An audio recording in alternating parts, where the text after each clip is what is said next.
삼손의 삶에는 놀라운 힘이 있었다. 사람들은 그의 강한 팔을 보았지만 하나님은 그의 마음을 보고 계셨다. 그는 하나님께 구별된 사람이었지만 그의 마음은 여전히 흔들리고 있었다. 하나님의 부르심과 자신의 감정 사이에서 그는 아직 배워가는 사람이었다. 딥나에서의 결혼은 그날로 끝이 났다. 사랑은 사라졌고 남은 것은 상처와 침묵뿐이었다. 삼손은 아무 말 없이 아버지의 집으로 돌아갔다. 사람들은 그의 힘을 두려워했지만 그 누구도 그의 마음속 아픔은 알지 못했다. 낮에는 아무렇지 않은 듯 지냈지만 밤이 되면 배신의 기억은 그의 마음을 쉽게 떠나지 않았다. 분노는 조용히 자라나고 있었다. 상처는 시간이 지난다고 언제나 사라지는 것은 아니다. 마음속 깊이 남은 아픔은 때로 더 큰 상처가 되기도 한다. 그러나 하나님은 그 시간조차 헛되게 두지 않으셨다. 보이지 않는 곳에서도 하나님은 조용히 일하고 계셨다. 세월이 조금 흐른 뒤 삼손은 다시 딥나로 향했다. 그의 마음 한편에는 아직 작은 희망이 남아 있었다. 어쩌면 모든 오해를 풀고 다시 시작할 수 있으리라고 생각했는지도 모른다. 그는 작은 염소 한 마리를 가지고 장인의 집을 찾아갔다.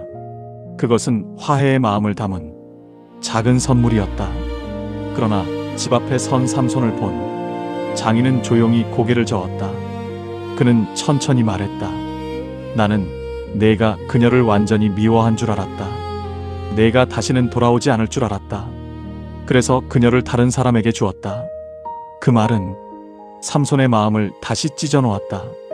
그는 잠시 아무 말도 하지 못했다. 마음 깊은 곳에서 다시 분노가 일어나기 시작했다. 상처는 치유되지 않으면 쉽게 분노가 된다. 삼손의 마음도 그렇게 흔들리고 있었다. 그는 조용하지만 단호한 목소리로 말했다. 이번에는 내가 블레셋 사람들에게 해를 입혀도 누구도 나를 탓하지 못할 것이다. 그 말은 복수를 향한 선언이었지만 상처 입은 한 사람의 외침이기도 했다. 분노는 언제나 큰 소리로 시작되지 않는다. 처음에는 마음속에서 조용히 타오르기 시작한다. 삼손은 홀로 들판을 향해 걸어갔다. 그의 발걸음은 무거웠고 그의 마음은 점점 어두워지고 있었다. 그러나 그는 아직 알지 못했다.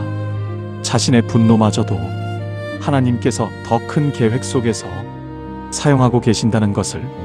그 들판에서 분노와 하나님의 계획이 조용히 만나기 시작하고 있었다. 삼손은 넓은 들판으로 나갔다. 바람은 조용히 불고 있었지만 그의 마음에는 평안이 없었다. 분노는 그의 안에서 점점 더 커지고 있었다. 그는 들판을 다니며 여우들을 잡기 시작했다. 한 마리, 또 한 마리. 시간이 흐를수록 여우의 수는 점점 늘어났다. 마침내 삼손은 300마리의 여우를 모았다. 그는 2마리씩 여우의 꼬리를 서로 묶고 그 사이에 횃불을 끼웠다. 그리고 불을 붙였다. 놀란 여우들은 사방으로 달아나기 시작했다. 그들은 블레셋 사람들이 가꾸던 들판으로 달려갔다. 불길은 마른 곡식 사이를 빠르게 번져갔다. 황금빛 밀밭은 순식간에 붉게 타올랐다. 포도원도 불타고 올리브나무도 불탔다. 수확을 기다리던 밭은 검은 연기 속에 사라지고 있었다. 사람들은 멀리서 하늘로 올라가는 연기를 보았다. 평화롭던 들판은 순식간에 불바다가 되고 말았다. 그 불길은 삼손의 분노처럼 쉽게 멈추지 않았다. 블레셋 사람들은 놀라 불타는 밭으로 달려나왔다. 그들은 서로에게 외쳤다. 누가 이런 일을 저질렀느냐? 사람들은 곧 그 이유를 알게 되었다. 삼손이다. 그의 장인이 그의 아내를 다른 사람에게 주었기 때문이다. 분노는 또 다른 분노를 불러왔다. 블레셋 사람들은 삼손을 찾지 못하자 그의 장인과 그의 딸에게 화를 돌렸다. 그들은 그 집에 불을 지르고 2사람의 생명도 빼앗아 버렸다. 그 소식은 곧 삼손에게도 전해졌다. 삼손은 한동안 아무 말도 하지 못했다. 이미 분노로 가득했던 마음에 또 다른 상처가 더해졌다. 사랑했던 사람도 자신을 배신했던 사람도 모두 비극 속에 사라지고 말았다. 삼손은 조용히 고개를 숙였다. 그의 마음은 더 깊은 어둠 속으로 내려가고 있었다. 상처가 상처를 부르고 분노가 또 다른 분노를 부르고 있었다. 그는 천천히 말했다. 너희가 이런 일을 했으니 나도 너희에게 보복하겠다. 그 말은 분노의 선언이었다. 그러나 동시에 깊은 상처를 가진 사람의 울음이었다. 삼손은 블레셋 사람들을 향해 나아갔다. 그의 힘은 여전히 놀라웠다. 많은 사람들이 그 앞에서 쓰러졌다. 누구도 그를 막을 수 없었다. 그러나 승리처럼 보였던 그 싸움 속에도 삼손의 마음에는 조금도 평안이 없었다. 사람은 원수를 이길 수는 있어도 상처 입은 마음까지 쉽게 이길 수는 없다. 그 싸움은 끝났지만 삼손의 마음속 전쟁은 아직 끝나지 않고 있었다. 그는 사람들을 떠나 에담 바위로 올라갔다. 그곳은 조용한 곳이었다. 바람은 바위 사이로 지나가고 삼손은 홀로 그곳에 머물렀다. 세상은 그를 강한 사람으로 보았지만 하나님은 여전히 그의 흔들리는 마음을 보고 계셨다.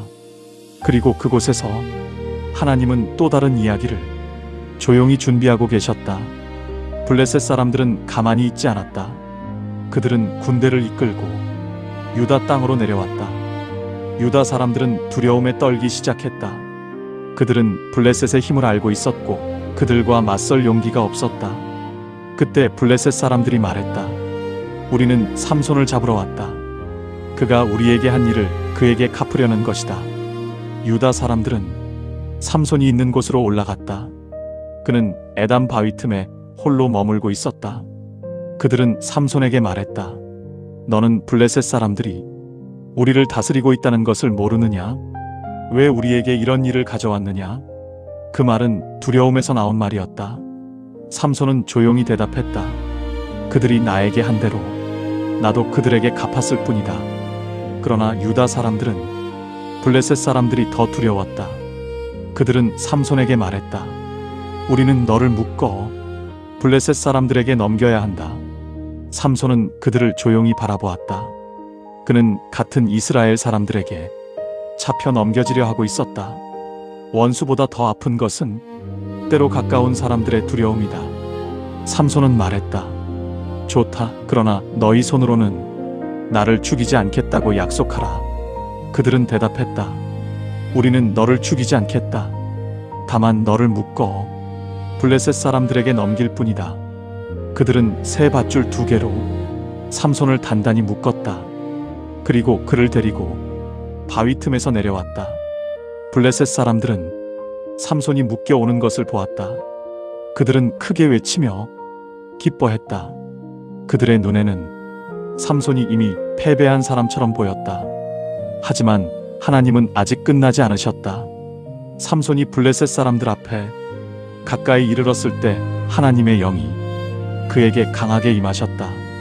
그의 팔을 묶고 있던 밧줄은 불에 탄 삼줄처럼 끊어졌다. 그를 붙들던 모든 것은 순식간에 힘을 잃었다. 삼손은 주위를 둘러보다가 땅에 떨어진 것을 보았다. 그것은 나귀의 새 턱뼈였다.